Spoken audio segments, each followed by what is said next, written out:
She found $6,000 in a greasy diner booth at 2 in the morning. Returning it to the Korean enforcer who owned it was supposed to be the right thing to do. But what she didn't know was that the wallet was a test, and passing it would cost her everything. Her freedom, her safety, and eventually, her heart. Because Park Jin-woo doesn't just reward loyalty, he owns it. And now, with his gold ring burning on her finger, and his enemies circling closer, Amara Thompson is about to learn that loving a man who rules the shadows means living in them too. This is her story. And trust me, fam, you're not ready for where this goes. Amara Thompson lived her life in fractions. Half hours between lectures, quarter shifts at the all-night diner, and the slim margins between rent and ruin. All she wanted was to survive nursing school with her dreams still breathing. But destiny had other plans. On a bone-chilling midnight, she discovered a wallet so expensive it felt criminal just touching it. The owner was Park Jin-woo, a man whose very name could silence a crowded room. What Amara couldn't know, as she reached for that sticky diner telephone, was that she hadn't simply found lost property. She had walked straight into a calculated trap. Doing the right thing would cost her everything she knew and give her everything she never imagined. Bound to a man whose world operated in shadows, where loyalty was currency and silence was survival. Amara Thompson was 22 years old and exhausted down to her bones. She split her days between the fluorescent glare of City College's pre-med program and the grease-soaked reality of Ruby's Diner, a 24-hour establishment that smelled permanently of burnt coffee and desperate hope. The diner squatted on the fringe of downtown, its neon sign flickering like a tired heartbeat.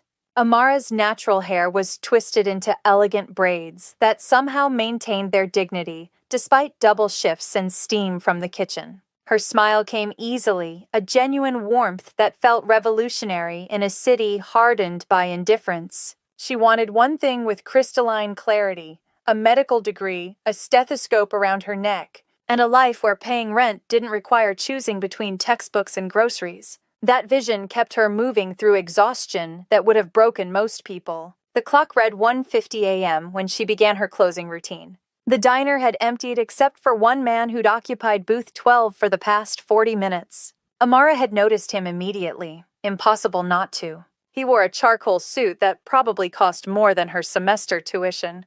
Cut with such precision it looked like armor. His face was all sharp angles and controlled intensity, dark eyes that tracked everything without seeming to move. Black hair swept back from a high forehead, and his stillness was the kind that makes noise feel intrusive. He'd ordered nothing but sparkling water with lemon, touched neither the water nor the lemon, and paid with a crisp $100 bill that looked freshly minted. No small talk, no eye contact with her beyond what politeness demanded. When he left, it was like watching smoke dissipate. There one moment, gone the next, leaving only silence in his wake. Amara approached booth 12 with her cleaning rag, already mentally reviewing the anatomy exam she had in 6 hours. Her feet screamed their usual protest against the cracked tile floor. As she wiped down the worn vinyl seat, her hand brushed against something solid wedged deep in the corner where cushion met wall. She pulled it free, and her breath caught. It was a wallet, but calling it that felt inadequate. The leather was deep burgundy, smooth as silk, the kind of craftsmanship that whispered of old money and older secrets. The weight of it felt wrong in this place of chipped mugs and day-old pie. She slid into the booth and opened it with trembling fingers. What she found inside made her stomach drop. 2 thick bundles of $100 bills, held by a silver clip engraved with Korean characters. Tucked beside the money was a single, laminated card. Name: Park Jin-woo. The photograph showed the man who'd just left, his expression severe enough to make her shiver. The address listed belonged to one of those gated communities she'd only seen in magazines, where security was tighter than most prisons. There was also a metal card, black and heavy, with a single Korean symbol etched into its surface. No bank name, no company logo, just the symbol, the kind of card that opened doors most people didn't know existed. She counted the money twice. $6,000. The number echoed in her skull like a prayer and a curse. That was 3 semesters paid in full. That was a reliable car instead of nerve-shredding midnight bus rides through sketchy neighborhoods. That was her future, sitting in her shaking hands, begging to be taken. But her grandmother's voice rose up from memory, sharp and unyielding. That woman had raised Amara in a cramped apartment that smelled like cocoa butter and determination, and she drilled one truth into her granddaughter's bones. Baby girl, you can't rest easy on what isn't yours. Your conscience knows the difference, even when your bank account doesn't. Amara closed the wallet with a decisive snap. She had to return it. But everything about this situation screamed danger. The amount of money, the man's cold precision, the expensive anonymity of that metal card. Her manager Carl would pocket this faster than she could blink, probably claim he never saw it. Mailing it felt ridiculous and risky. Then she found it. A business card tucked into a hidden slot, plain white cardstock with nothing but a Korean name written in elegant script and a phone number. No title, no company, no explanation.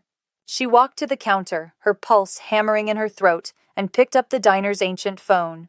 The plastic was sticky with decades of grease and secrets. She dialed. It was 2:20 a.m. Someone answered before the first ring finished. The voice was male, rough, and demanded rather than asked. Talk. Hello, this is Amara Thompson calling, she said, forcing steadiness into her voice that she absolutely didn't feel. I'm employed at Ruby's Diner. I believe someone you know, Mr. Park Jin-woo, has left behind his wallet. He was here earlier tonight. Silence, but not empty silence. This was the silence of calculation, of invisible gears turning, of decisions being made about her that she had no control over. It lasted long enough to make her palms sweat. Don't move. The line clicked and immediately reconnected. A new voice came through, deeper, smoother, carrying an accent that marked him as Korean, but educated somewhere that valued perfect English. This voice had authority that didn't ask for respect, it assumed it. Park Jin-woo speaking. You're holding something that belongs to me, Miss Thompson. Yes, sir. You left it in booth 12. There's identification inside and a sum of money. I wanted to contact you directly so I could get this back to you safely. You could have simply kept it, he said, his tone flat, analytical.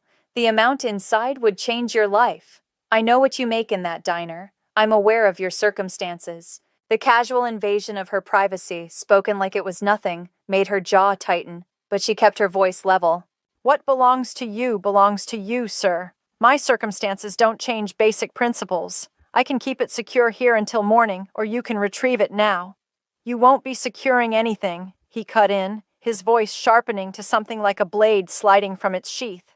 You'll stay exactly where you are standing. That wallet doesn't leave your hands until my driver arrives. Am I being clear? Crystal clear, Amara replied, her heart doing things hearts shouldn't do. A driver is departing now. Arrival in exactly 15 minutes. You hand it to him directly. You don't speak beyond what's absolutely necessary. He paused, and when he spoke again, his voice dropped to something quieter, but infinitely more dangerous. Miss Thompson, you haven't opened that wallet, correct? She knew a test when she heard one. She knew truth would invite questions she couldn't answer. So she lied, and felt the lies settle like a stone in her chest. That's correct, sir. I found it sealed, and I've left it that way. Excellent. Whether you're being honest with me will become apparent very soon. Wait there. The line went dead. Amara replaced the phone, hand trembling. Whether you're being honest rang in her ears like a warning bell. She just lied to a man who clearly dealt in truths and consequences. The wallet felt radioactive now, burning through her apron. She locked the register, secured the front door, and sat on a stool facing the window. The street outside was empty except for shadows and the sickly orange glow of sodium lights. 15 minutes had never felt longer. At exactly 2:35 a.m., a vehicle pulled up that made her breath stick in her throat. Black Escalade, windows tinted so dark they looked painted on, chrome gleaming even in the weak streetlight. It didn't park so much as materialize at the curb, massive and menacing, the kind of vehicle that announced, "We don't follow your rules." The passenger door opened, and a man emerged, tall, broad-shouldered, wearing an expensive black pea coat over what looked like tactical gear. His face could have been carved from granite for all the emotion it showed. He moved like violence contained in a suit, all controlled power and cold assessment. He pushed through the diner door. The cheerful bell chime sounded obscene in the tension. Amara Thompson. Not a question, a confirmation. That's me, she said, standing quickly. She slid the wallet across the counter. It came to rest near his gloved hand. Everything's intact. He didn't take it immediately. Instead, he studied her with eyes that cataloged everything. Her exhaustion, her cheap but clean uniform, the controlled fear in how she held herself, looking for cracks, for lies, for weakness. The examination was clinical and intrusive and made her want to shower. Finally, he picked up the wallet, didn't open it, just tested its weight with 2 fingers against the leather. Satisfied, he slipped it inside his coat. Mr. Park values punctuality and discretion, he said, voice like gravel scraped over steel. He reached into another pocket and placed a thick manila envelope on the counter where the wallet had been. He wanted you to have this. I don't want payment, Amara said quickly, hands coming up defensively. Seriously, I was just doing what anyone should do. This isn't a negotiation, the man said, and now there was an edge to his voice that suggested arguing would be unwise. Take what's offered. It completes the transaction.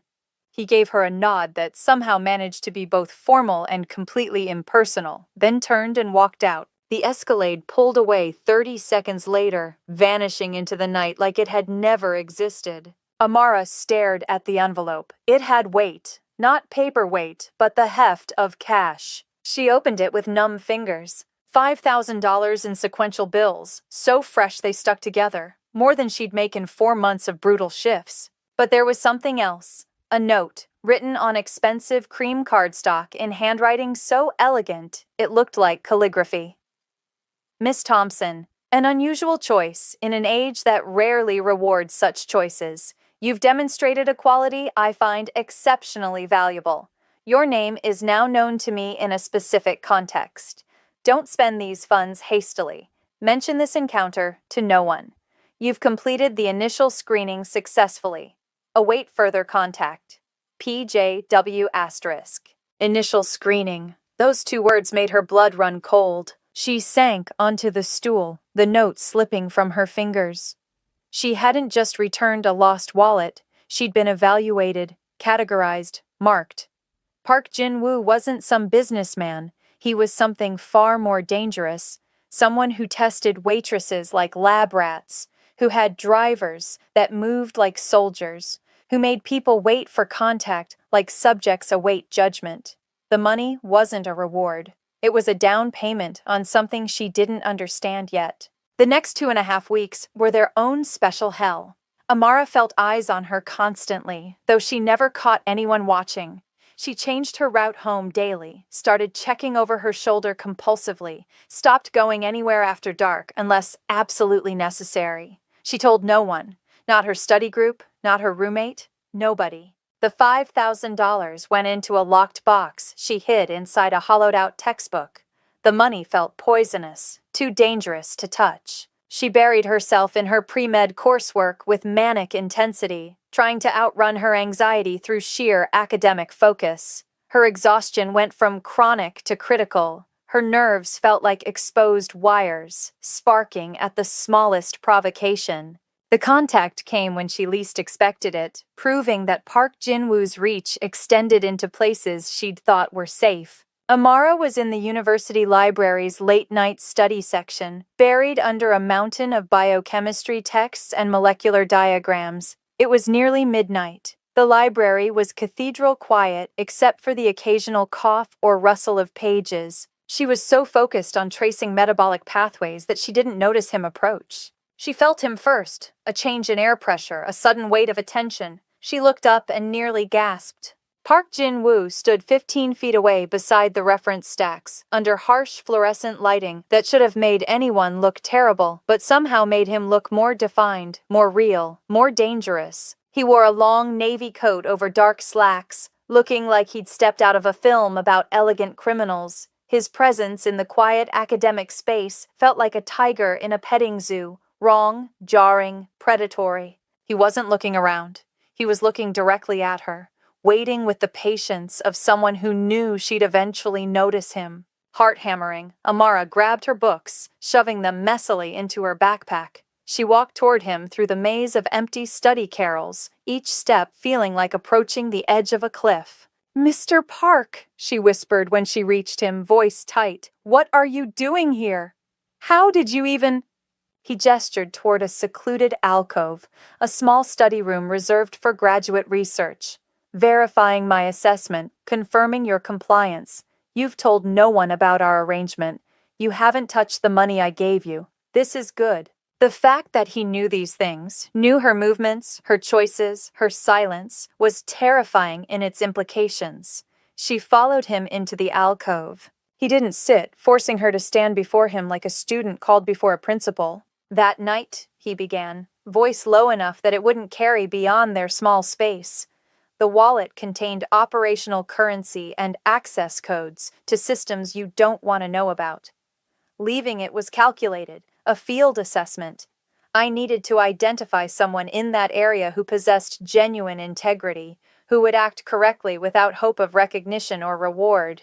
You, Amara Thompson, were the only one who passed, not through cleverness, but through simple decency." He reached into his coat, the movement slow and deliberate, and extracted a specialized phone. Not a smartphone, but something older, heavier, built for security rather than convenience. He placed it on the table between them. "I require resources in places my normal channels cannot penetrate. I need someone who exists outside the networks I control. Someone with no history in my world. Someone exactly like you." He paused, studying her face.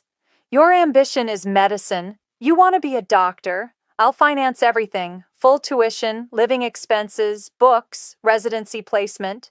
You'll graduate with your MD completely debt-free. No loans, no financial anxiety, ever." Amara stared at the phone like it was a coiled snake. Her future, her dream, her freedom, all sitting there in one small device, offered by a man who felt like walking danger. "And what would you require from me in exchange, Mr. Park?" Her voice came out steadier than she felt. Something flickered in his eyes. Approval, maybe, or respect. She hadn't collapsed or thanked him or begged. She'd asked the cost. Simple terms, absolute loyalty and complete silence. "You'll be my medical resource. I have associates, powerful individuals who cannot risk public hospitals or official records, who occasionally require discreet medical attention. You'll go where I send you. You'll treat injuries, stabilize patients, and speak to no one about what you witness, who you help, or where you've been. Your professionalism must be beyond question. Your curiosity must be non-existent." He leaned closer, his height suddenly oppressive. His cologne, something expensive and woody, filling her senses. "If you decline, you remain a struggling student. Safe, but struggling. If you accept," he tapped the phone once, "you walk into your future fully funded, but you belong to me. And if you ever break silence about what you see, or attempt to leverage this knowledge for personal gain, I will personally ensure your future ends, permanently. Decide now." It was a devil's bargain dressed in medical school tuition. She looked at the phone, seeing both salvation and damnation in its simple form. She thought about the grinding poverty, the soul-crushing debt, the decade of financial servitude that awaited her. She looked into his unflinching eyes and saw someone who didn't make offers, twice. Her grandmother's voice whispered in her memory, but it was drowned out by something louder. Survival instinct, ambition, the desperate exhaustion of someone who'd been swimming against the current her entire life.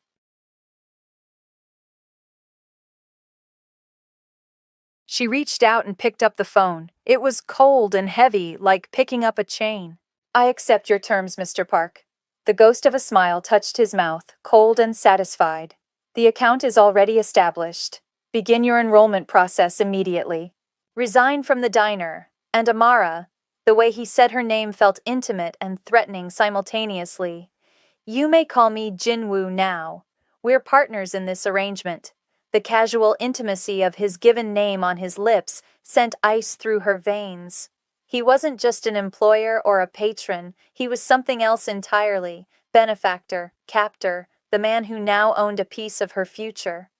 He turned and left as silently as he'd arrived, leaving her alone with a phone that hadn't rung yet and a future that suddenly felt very different than she'd imagined. Amara didn't hesitate. She gave her notice at Ruby's diner the next morning. Carl, her manager, looked at her with open suspicion, unable to comprehend how a broke student could suddenly afford to quit. She fed him a story about a private scholarship, deflecting his probing questions with polite finality. Walking out of that diner for the last time felt like shedding a skin, liberation and terror in equal measure. She accessed the account Jinwoo had created. The balance made her dizzy.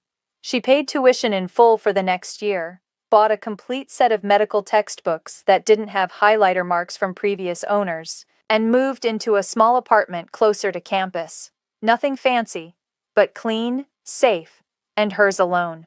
Her life had been fundamentally altered in the space of a phone call and a decision made in a library alcove.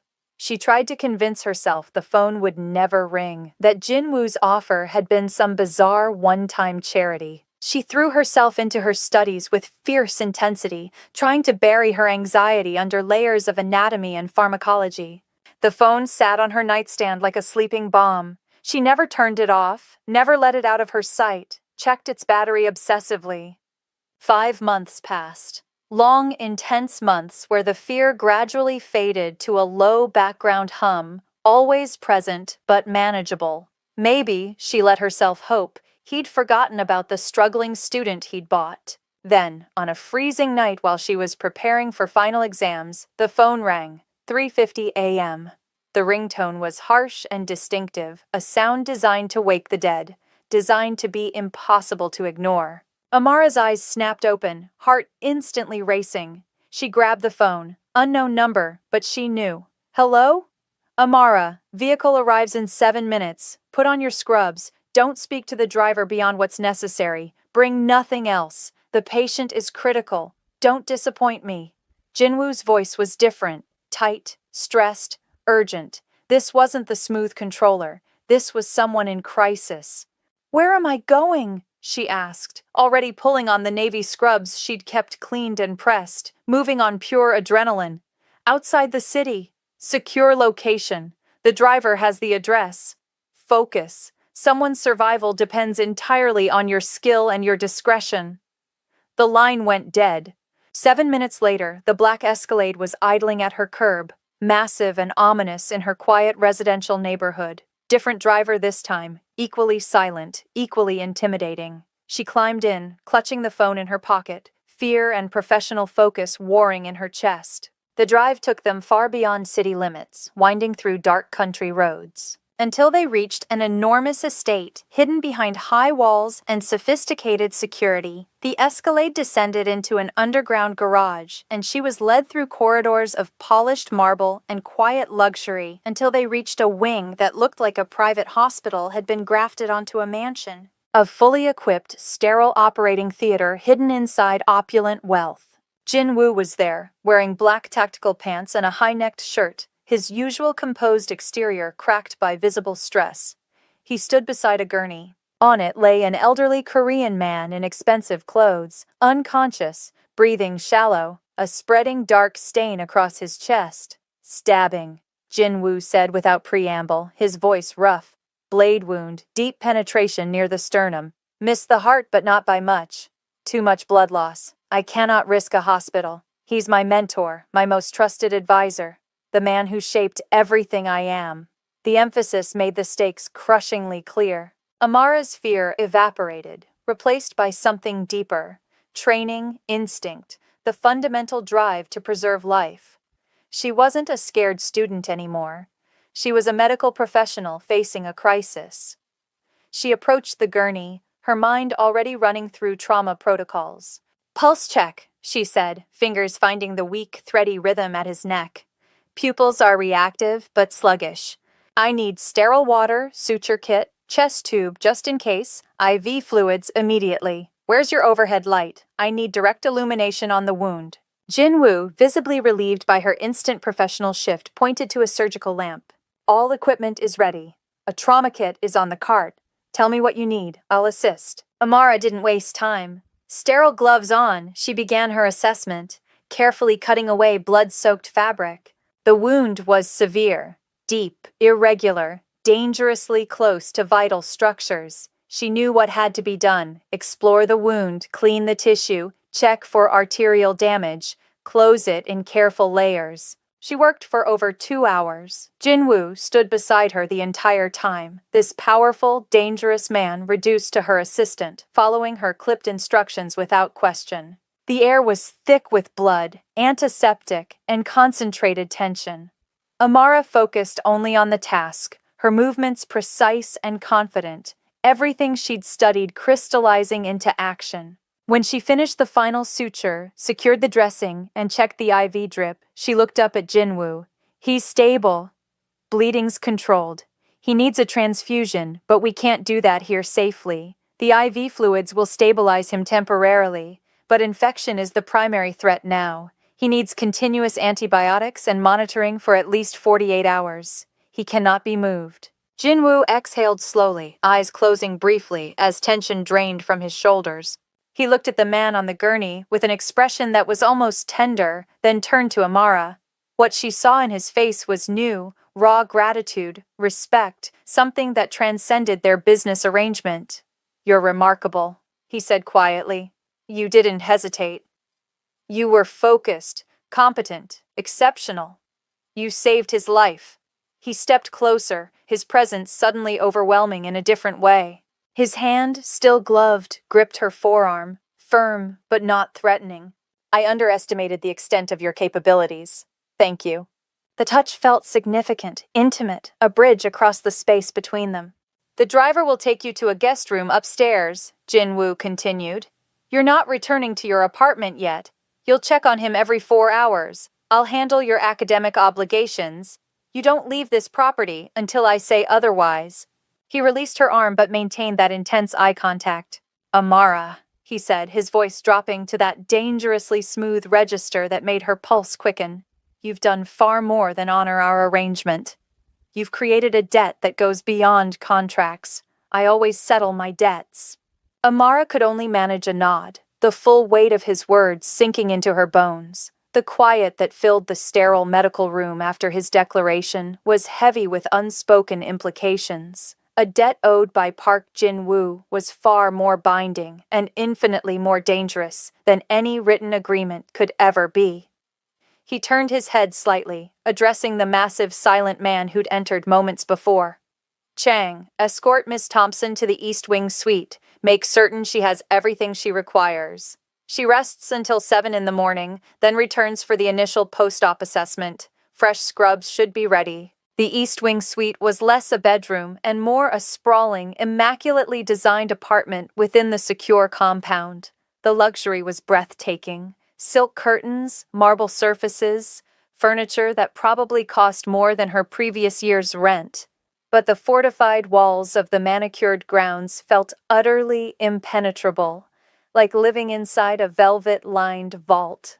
After the intensity of the emergency surgery, exhaustion crashed over Amara like a physical force. She stood under the rainfall shower until the hot water washed away the stress and blood, then collapsed onto the enormous bed with its impossibly soft linens. Despite everything, the comfort felt less like hospitality and more like compensation for her captivity. The specialized phone's insistent chime woke her at 6:40 a.m. When she arrived back at the medical suite at 7 sharp, Jin-woo stood beside the patient's bed wearing an impeccably tailored charcoal suit, looking like he'd never lost a moment of sleep. Amara conducted her examination, her mind automatically shifting into clinical assessment mode. "Temperature's down 2 degrees. Pulse is significantly stronger," she reported quietly, reviewing the monitor readings. "We've cleared the immediate crisis. He's stable, Jin-woo, but we're not out of danger yet. Sepsis remains a serious concern for the next 72 hours. "Understood," he replied, his gaze never leaving the elderly man's face. "You'll continue the monitoring protocol. Now, regarding my debt." Amara stripped off her exam gloves. "Jin-woo, you've already financed my entire education. I provided the medical service we agreed upon. There's no debt between us." "You didn't provide a service, Amara," he corrected, his tone brooking no argument. "You preserved a life that's irreplaceable to me. This debt isn't financial, it's fundament. He placed 2 items on the medical cart, a sleek electronic key fob and a single silver key on a minimalist ring. The driver will transport you to your previous apartment this afternoon, but you won't be staying there. I've ended your lease and had your possessions carefully relocated. Amara stared at the items, her initial shock quickly transforming into genuine anger. Relocated where? You can't just uproot my entire life. You can't make these kinds of decisions without even consulting me. I can, he stated, his expression unchanging. And I have. This isn't up for discussion. Your involvement in saving my mentor's life puts an enormous target on your back. Your existence is no longer solely your own concern. It's now connected to my operations. He placed one hand on the counter, leaning slightly forward. You've been moved to a new high-security condominium 3 blocks from campus. That fob and key belong to you. This isn't incarceration, it's preservation.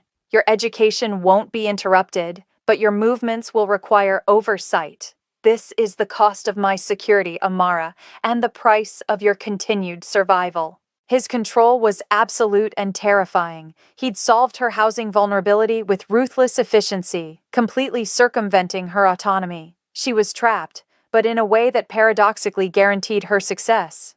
I'll need my research materials and class notes, she conceded, her voice tight with suppressed frustration. Already arranged in your new study room, he replied, something like satisfaction flickering in his eyes. The driver is prepared. You'll return here tomorrow at 1 p.m. Over the following week, Amara adjusted to her new gilded existence.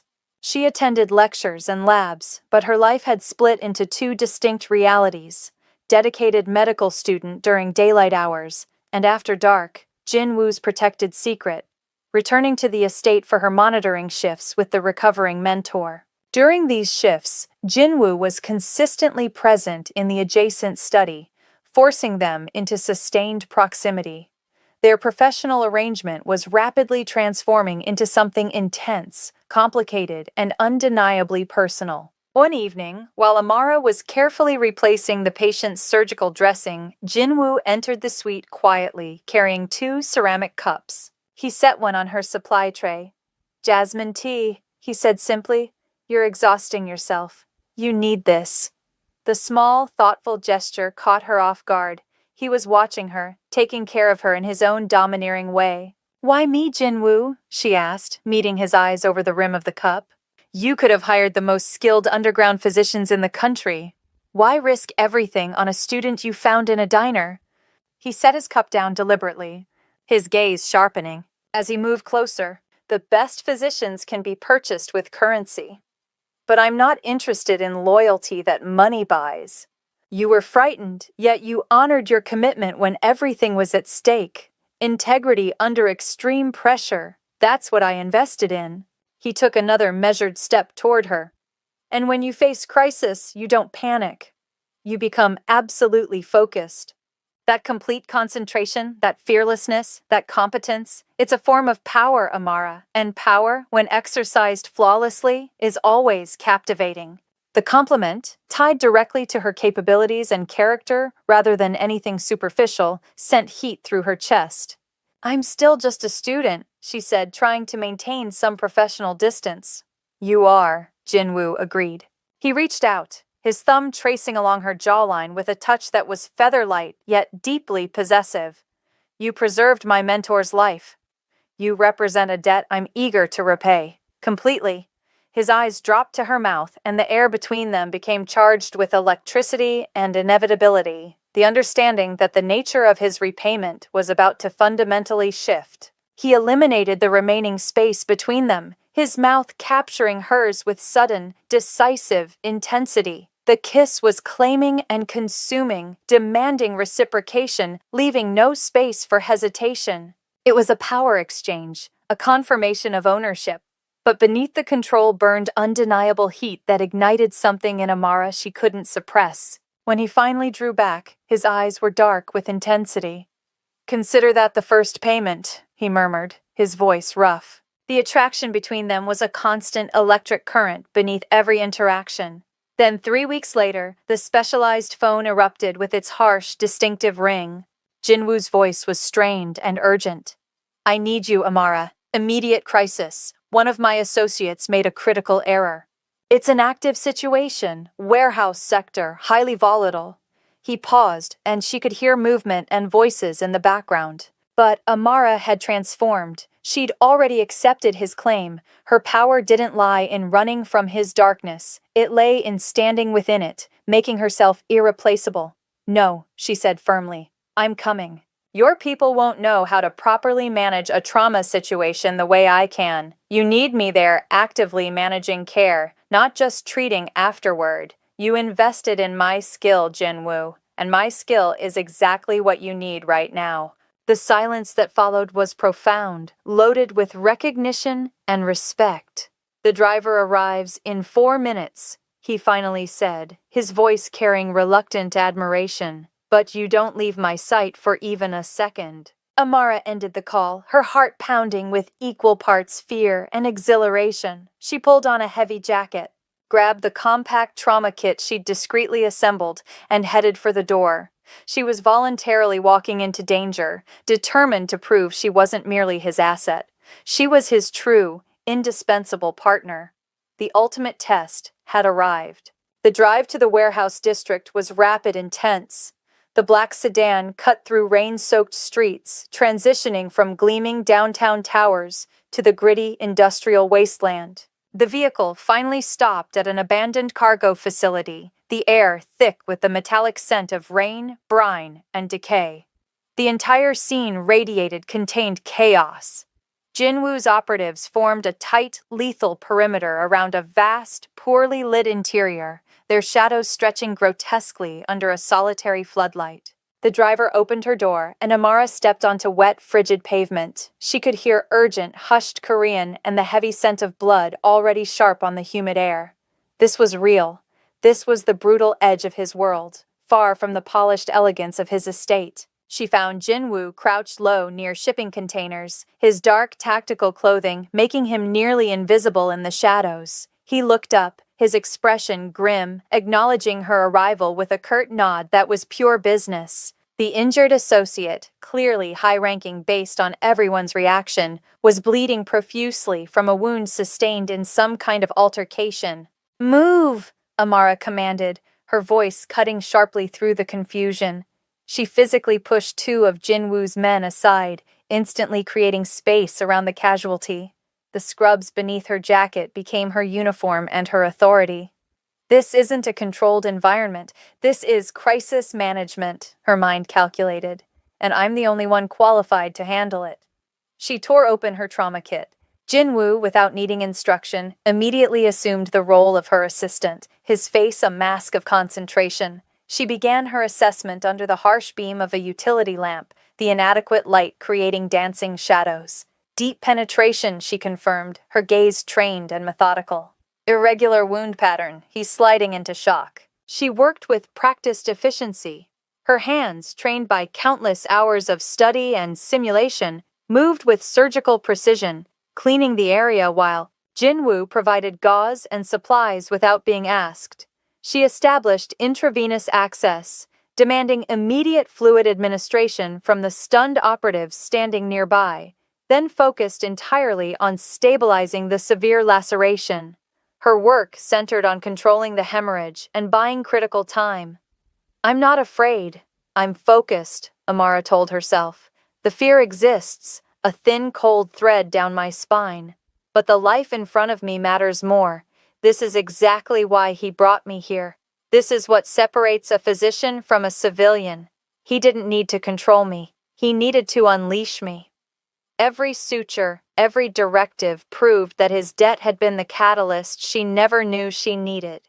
She ordered the perimeter secured, her voice calm and absolute. And the men, hardened veterans of Jinwoo's organization, obeyed her instantly.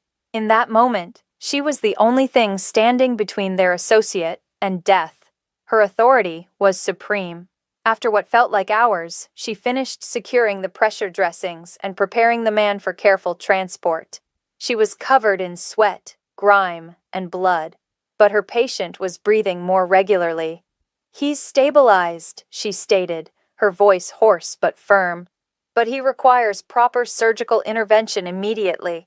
This temporary solution won't hold indefinitely. Move him carefully. Jinwoo finally stood. He didn't issue commands to his operatives. He simply rose, his eyes locked on Amara. He reached out and gently wiped a streak of blood from her cheek with his thumb. The intimacy of the gesture in that cold, dangerous place was devastatingly powerful. She didn't flinch. She felt the rough, callous texture of his thumb against her skin, recognizing the profound intimacy of the action. He wasn't evaluating her medical competence. He was seeing her courage, the spirit that refused to break. He saw the fire in her eyes, the unwavering focus that made her the most powerful person in that warehouse. "You're my anchor, Amara," he said, his voice a low, resonant rumble conveying pride and devotion. "You're my foundation, my most valuable asset. The debt is satisfied, and now my claim is absolute." He kissed her then, right there in that dangerous, blood-soaked warehouse. It wasn't a question. It was a final, consuming declaration of possession, a promise of security and recognition of their fierce, unconventional bond. It tasted of power, dark coffee, and raw, undisputed desire. The kiss of a man who'd finally discovered the one thing he couldn't control, and therefore the one thing he needed to claim permanently. The following morning, after she'd safely supervised the associates' transport and stabilization at the private medical facility, Amara returned to Jinwoo's secure compound. The residents felt quiet, the crisis resolved.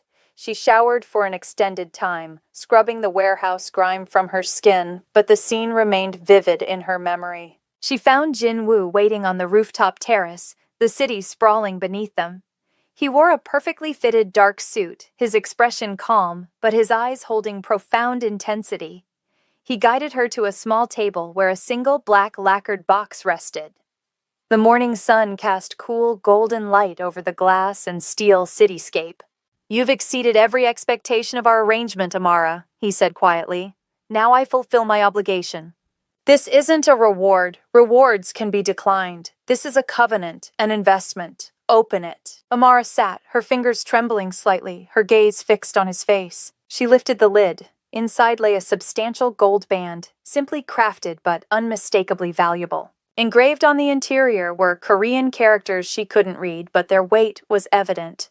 "My future is being defined right now," Amara realized, stark and terrifyingly perfect.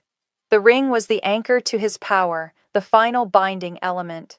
"I understand what you value," he continued, leaning forward, his eyes holding hers. "It isn't wealth. It's purpose and independence. I won't demand you abandon your path. You'll complete medical school. You'll practice medicine. That's your integrity, and it's what I value most about you." He paused, letting the gravity of his proposal settle. "But you'll do so as my wife, my partner, and my equal. This is the only way I can ensure your complete protection and keep you beside me. This ring represents alliance, the binding of our two worlds." "Jinwoo," she finally spoke, her voice thick with emotion. "This isn't a proposal. This is a directive." "It's a reality," he corrected, his voice firm but not harsh. "I direct security. I direct loyalty. But I can't direct your intellect or your passion. You're my equal in the darkness, and you deserve recognition, not just a contract. You'll oversee all internal medical operations. Your decisions will be final regarding the health of my organization.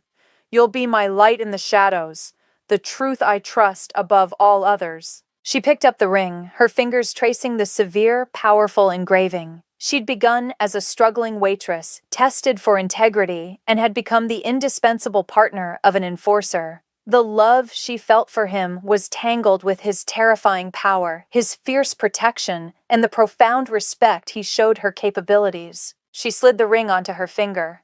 The fit was perfect, heavy and cold, a permanent weight of commitment. "The alliance is accepted, Jinwoo," she affirmed, her voice steady and clear, "under two conditions that must be fully honored." He raised an eyebrow, a slight smile touching his lips. "State them, my partner." "First, I select my patients based on medical necessity, not their position in your organization. If someone requires help and I can provide it, I will. No questions, no political interference. Agreed, he conceded immediately, a mark of genuine respect. Second, I dictate all terms of medical recovery and rehabilitation. No associate disregards my medical directives or leaves my care prematurely, regardless of their status. He laughed then, a rare, deep sound that held pure satisfaction. I would expect nothing less, Dr. Thompson. Your authority is absolute in your domain. My debt is satisfied. My life is yours. He reached across the table, his hand enveloping hers, the new gold ring cold against her skin. The African waitress had found her true, powerful calling, and the Korean enforcer had found his anchor, binding their lives together in an unconventional, secure, and fiercely devoted alliance in the shadows. If you want to see what dangerous challenges await Amara and Jinwoo's alliance, make sure you hit that subscribe button and turn on notifications. Comment below with your thoughts. Did Amara make the right choice? Between Seoul's shadows and Africa's strength, their story continues. Part 2 drops tomorrow and new episodes drop every single day, so don't miss what happens next.